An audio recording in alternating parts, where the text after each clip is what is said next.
Welcome to Wealthing Talks. I am your host, Alicia Castillo Holley, bringing you real-life conversations from Silicon Valley or somewhere around the world. We will talk about disruptors, angel investments, venture capital, and of course, family offices. Join me along with my children, their families, friends, disruptors, and investors as we explore the fascinating world of creating wealth in a completely different and authentic way.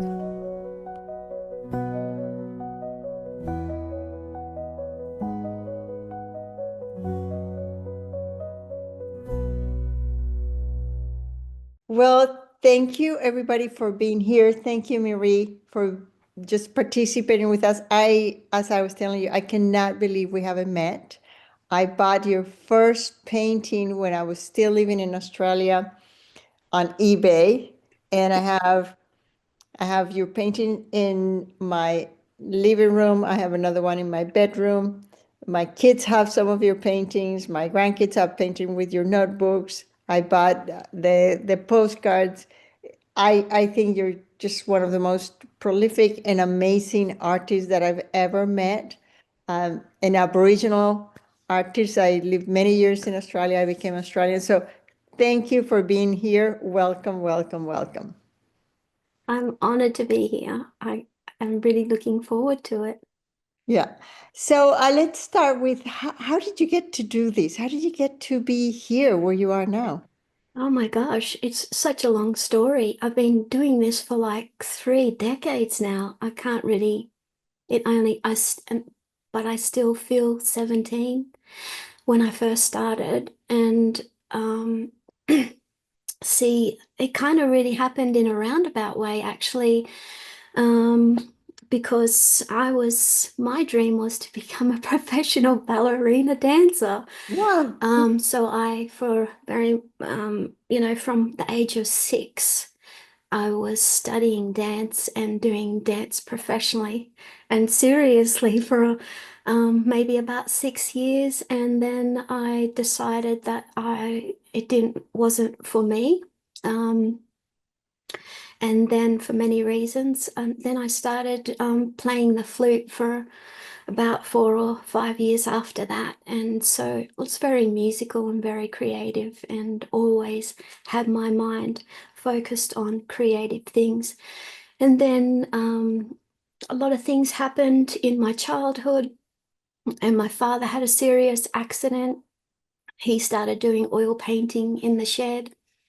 And I became very interested and excited every time I come home from school and go and watch him. Never ever did I think that that was what I was going to do. And then I was, asked to be in a a big international choir with my flute playing, because that's what I used to do after I did my ballerina, but decided that wasn't really for me either. And so then I started doing sign writing and all these other things when I got into high school, and drawing. And this by this stage I turned 17, and then I started just doing drawing and painting, and then I started painting, and I found my love for painting, and I went, well, but I had a really destructive childhood. And so I kind of was saved by doing painting, and then I never stopped ever since. I was suicidal. I was a drug addict, and it was a really big thing when my parents divorced when I was a teenager. And so it kind of took me out of all that.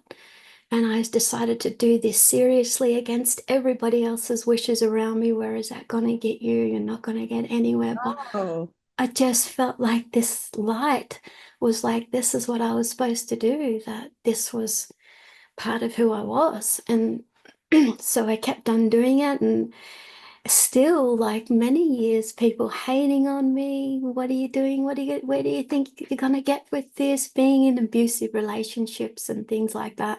Where is this gonna get you and everything?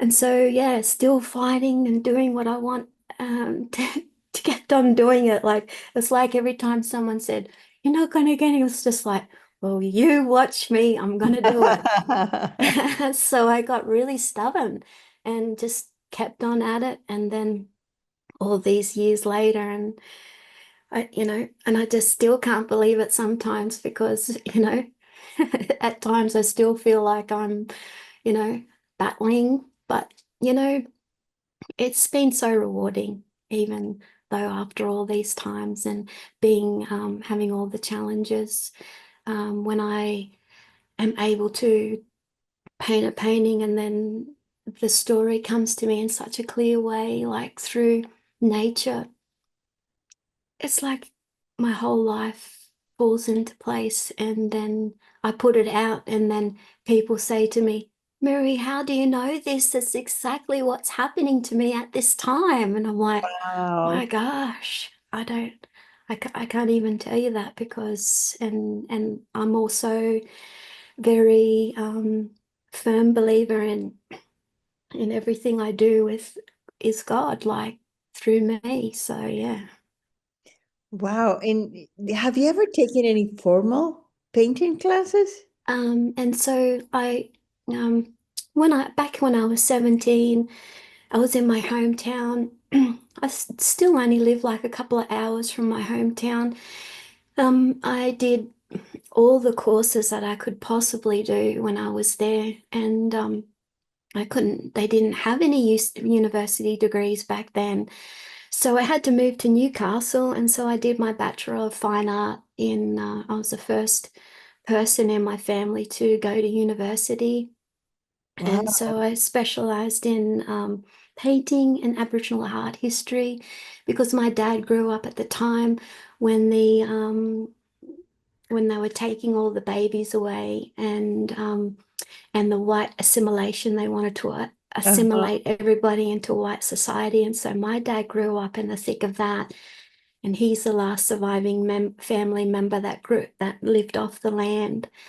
And so, he has a lot of stories, and I also filter a lot of the stories that he's told me from his childhood when he lived off the land as well. And so yeah, it's been he's been, very one of my main inspirations, other than um, uh, nature Uh-huh. and the animals. So yeah, because I'm the whitest one in my family. My mum is Irish actually, and my dad is Aboriginal, and so yeah, I'm the whitest one in my family. I have two older sisters and a younger brother. But yeah, I got all my mum's color. So that's where I like get a lot of hate online. And because I do such fine detail as well, because over the years it's got really fine. I started off with abstract paintings and really Mhm. block colors, similar to the ones that you got in the beginning.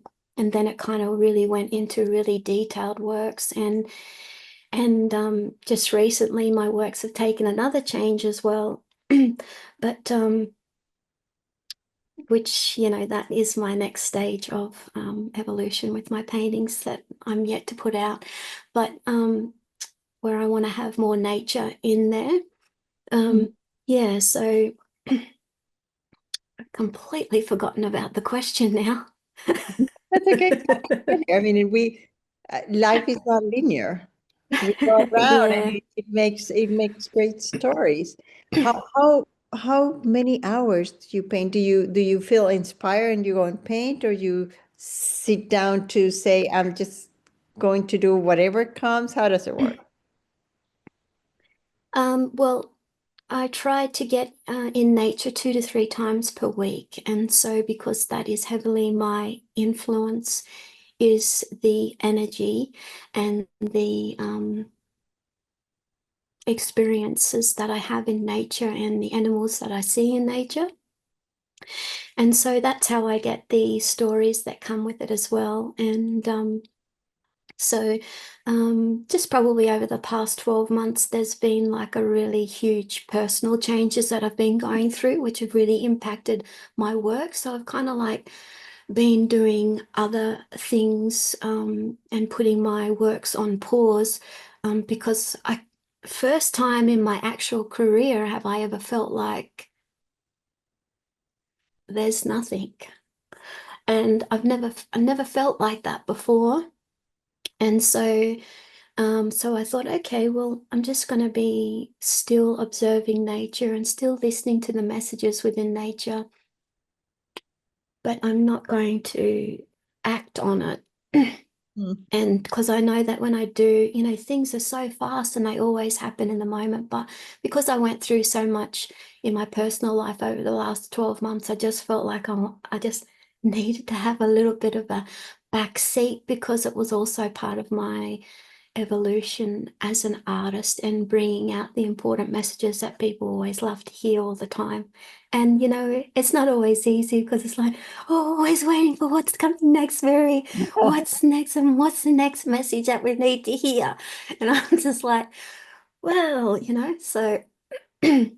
So yeah, here I am, and I'm still, you know, doing everything and just taking a bit more of a slower approach, and you know, as you do as you get older as well.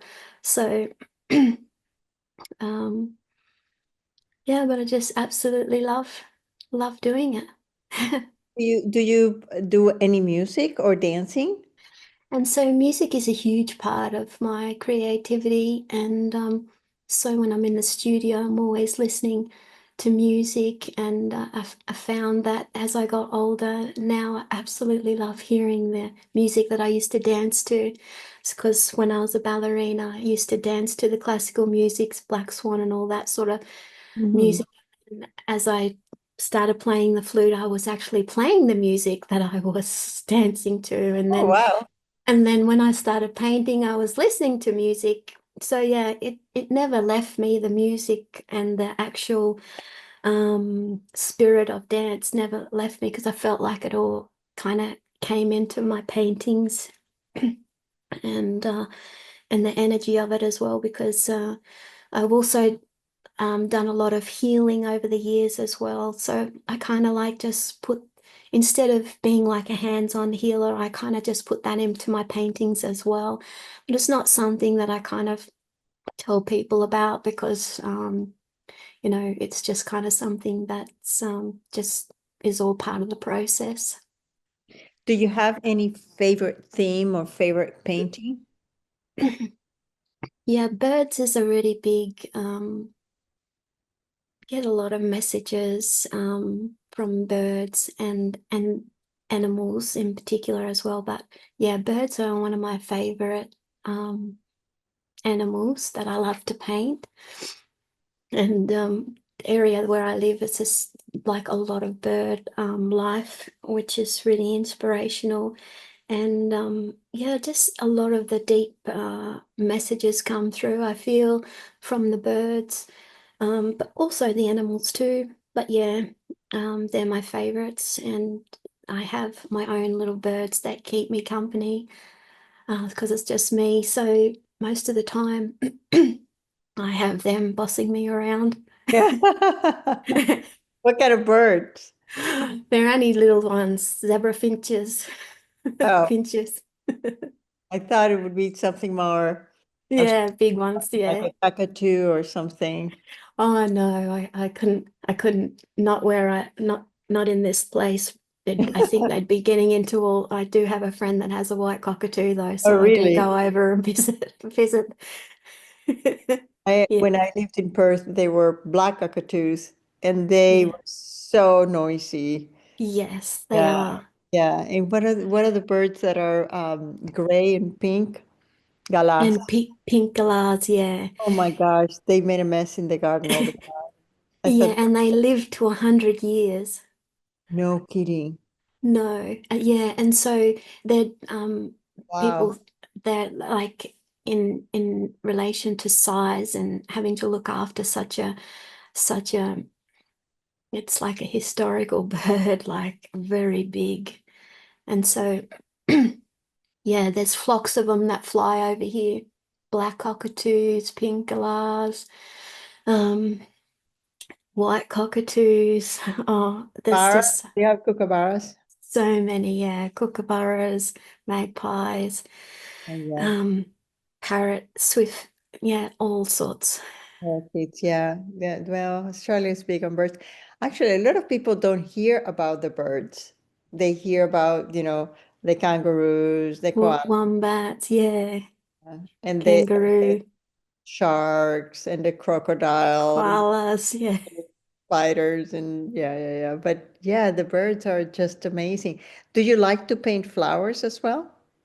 Yeah, I like to paint the native flowers and grasses. And so that's going to be a huge focus for me is the it was always a huge focus having um their native landscapes Hmm. that they live in in the paintings, but it was more up close, whereas um like now I want to do more like kind of like landscapes because I'm finding that the government will protect certain animals, but not their habitats. And it's one in the same, really. So if Yeah. you don't, it's like saying, oh, we'll keep you safe, but we're going to take your home away from you. So, and just see so much destruction of their habitats and displacement when that happens. Yes, that is true. Have you always lived around the same area, or have you moved around in Australia? I've always lived in the same area. Before I moved into the place that I am in now, which I was able to stabilize in, I probably moved at least half a dozen times. So staying where I am has really helped me to stabilize my work. And because the last few places, and like everyone's always trying to find where is Mirree at? Where does she live? Where Yeah, does she live? And really. so, where does she live?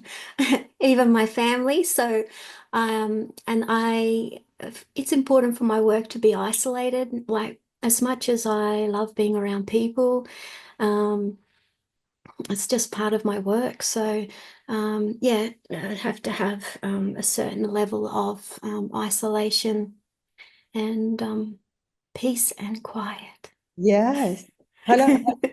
Yeah, I can imagine. I like to garden, but I like to be alone in my garden. Yeah. Yeah, So yeah, it's a combination of things. People tend to think that creative people are very active all the time instead of having some time, or probably like you just said, sometimes you just need the space to think and to be with yourself. yeah, Yeah. yeah. I felt like most of my life has not been like that. Mhm. Although I tried to always get back to there. And then when I delved into my creativity and put it out into the world, like I felt like every year just got busier and busier and more people. Another book comes out and more people, and it's like, well, I try just not to focus on that so I can keep focused on putting out the creativity because it's a really big job. I mean, people don't think that being creative or being an artist is anything, but it's for me, it's a really huge job. Well, and Yeah, you do a ton of things. I mean, yeah, I don't know how you keep up. I mean, you have, I get your newsletter, you have so many different products, you have the cups, you have the postcard, you run so many things. Do you have anybody doing that with you, or do you do it yourself? No, I do everything on my own from the creative work to, I mean, uh, there's a lot of things that are needing updated at this point, but you can only do so much as your customers are helping you. So you just kind of just go at the pace that they want to go at. Um, so whether it's a slower pace or a faster pace, that's dependent on my fans and what they want to purchase from me. So which, is in line with their journey. And yeah, so but I probably don't always say it, but I'm a very spiritual artist, and so I like being connected to nature and knowing, what I need to know about. That's how I find out what's going on in the world or what's happening with myself. And because, being outside in the world all the time is hectic, and Mhm. it's not always easy to know, which way to go. So I find being an artist enables me to stay on a path that is in line with my true self. And being that for other people is helping other people be, who they want to be without any masks, you know. So if in any way that I can help others, it's a huge, I think it's a huge job. It is. I mean, you make I have your painting in my bedroom. I look at it. I have the little it's the scientific name is andrector, but I used to study biology. I don't know. It's the ladybugs. I get the dragonflies. Yeah, yeah. Actually, that's probably why, because they don't call that they call ladybugs in America, and they call something different Oh, in Australia. yeah. When that happens, I'm like, I can't find that name. Uh, yeah, but anyway, is there if you were to write yourself a letter, your younger self, what do you think you would write to yourself when you were Mm. probably, I don't know, 18? Um, right to my 18-year-old self. Oh gosh. I think it would be, don't have a boyfriend, whatever you do. Oh, really? Oh my God. Yeah, because that kind of impacted what happened when I was younger. Yeah, so Um, not at least maybe till I was maybe 30 or 40, I'd say. wow, that's very, very deep. What do you think you would write to yourself uh, when you're 80? Oh gosh. Yeah, because I'm almost, although I don't tell pe usually tell people my You don't have age to say because your age, but what would you? Secret, secret. I'm 64. I am very loud about that. yeah, well, I'm nearly 50. I'm 47. But if I was to say something to my 80-year-old self, I would say, don't give up on your art Wow. because that's been something that's followed me all the entire. Your entire life. How many years have you been painting? Well, I found painting when I was about 17, and so it'd be about 3 decades. Oh my gosh. And you have customers all over the world. Yeah, I have customers all over the world, and I'm a terrible marketer. But you're not a terrible marketer. I mean, you do so well. I'm a terrible marketer. No, no, you're great. I mean, I see your stuff so many places, and then you remind me, oh, I should buy these. I should buy that. And yeah, so that's really awesome. What is the best way to contact you? Through Facebook, through your website, through LinkedIn? Yeah, well, you can contact me through my website, and especially if you're wanting something that I can make for you, because I can basically paint whatever my customer wants. And that's why there's so many diverse paintings because, you know, my customers want me to paint some strange things. But no, that keeps my job very interesting. And so, but yeah, I do get a lot of flack for that. But it's okay because I'm being used to getting so much negativity from people for such a long time now that I just don't even bother with it anymore. Doesn't really, but I know that it was such a shock when I first came out online. It was, yeah, it took me a while to um, get a thick skin for it. What was the negativity about? The color of my skin and your paintings are too perfect. They've been photocopied. So I went over to India and I learned how to do videos and um, learn how to do photography and things like that. So then I could video myself doing the painting, and then, people could believe that I was doing it. So, Oh, because wow. it was so perfect. And, but that was just part of my style because I was a bit of a perfectionist. But, as I've gotten older, I'm less like that, but it's still pretty detailed. Yeah. Is there anything that gets you excited in the morning? Do you know how people usually ask what keeps you awake at night? I think that's so negative. I prefer to ask Oh, what yeah. makes you wake up in the morning and say, "Oh my gosh, I have another day. I can do this. This is fantastic." Do you have that? Actually, well, it's winter time here at the moment, and I get a little bit sad during the winter time, but when there is a sunny day, I feel like it permeates through my entire where I live, myself, my soul, everything, and I just feel happy. It just makes me feel happy, like I love the sunshine.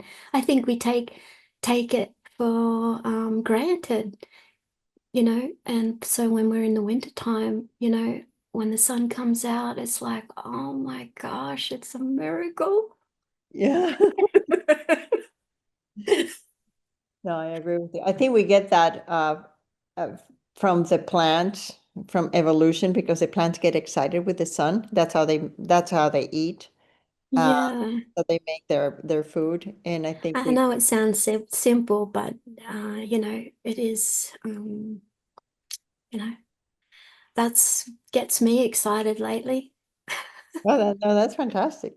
So that's really fantastic. I love to feel the sun in my skin. Love it. Yeah, And I also suffer with the winter, although we're in summer, but I do suffer with the winter because I grew up in yeah, lakes and it was warm all the time, and it was like, oh, this is so nice. But yeah. My hometown's like about 5 or 10 degrees hotter, and so where I live, 2 hours in the central west of New South Wales, it's about 800 meters above sea level. So, and yeah, so it's still shocks me every time the winter comes, and it snows here where it doesn't snow in my hometown. It's like no, very warm. oh my Yeah. gosh, wow. No, I like to see the snow, but I'm Yeah. I'm really skeptical. I no, Yeah. yeah, yeah. I do feel when it gets below 26, I start, where's the jacket? So no, I just Yeah. Yeah. above 28, I get hot because I'm very, very Yeah. That's true. um a very small range. I have one last question for you. This is a very spiritual question. That's okay. And so when I was 13, I fell off a horse and I was in coma for a few days. And Oh when gosh. that's okay. I didn't die. That was like, okay, I died, but not died completely. Yeah. But when, ever since I woke up, I think there's a reason why I'm here. Yeah. And I'm always thinking I won't be here. And so the question is, have you thought about who you are when you're no longer here? What is your essence? What do you leave? Yeah, I've actually thought about that a lot. Of course, you're Um, an artist and you're a spiritual person. but there's a lot of things that I don't think about because you know, you wonder if you're going to get time. Mm-hmm. So I think that what I would leave behind would be in my books and my paintings, and would be in the people that I'm most closest to and that I've loved, that would know me on a personal level and my personality, and the people that I've been able to touch through my works. I'd say that would be my essence. Yeah, that's very beautiful. Thank you so much for being here. As I mentioned, I can't believe we haven't met before, but I met Yeah. you through your art. And Yeah. it's such a pleasure. I'm so happy you contacted me recently. It's such a pleasure. Thank you so, so very much for being here. Thank you, Alicia. I'm so grateful for this opportunity, and to reach more people and to finally meet you. Yeah, and I'll put the information to contact you on the video so people can contact you. Yes, thank you. Well, I hope you enjoy this conversation. It is one of the most authentic conversations that I've got in this series of podcasts in a true Australian way. There's no pretentious, and I love Mirree's paintings. I was captured by them when she started selling on eBay. Now she has her own website. We're going to put it on our credits here. Please support her in any way you can. Share. She has some amazing painting books and fun things for kids. And I hope you like it. It's a person who's very, very passionate about her art, and we need more people who are passionate. This is Alicia Castillo Holley, yours in Wealthing. See you next week. Thanks for tuning in to our Wealthing Talks. I hope you've enjoyed this conversation. To stay connected, visit us at wealthing.com. This is Alicia Castillo Holley, your host, and until next time, yours in Wealthing.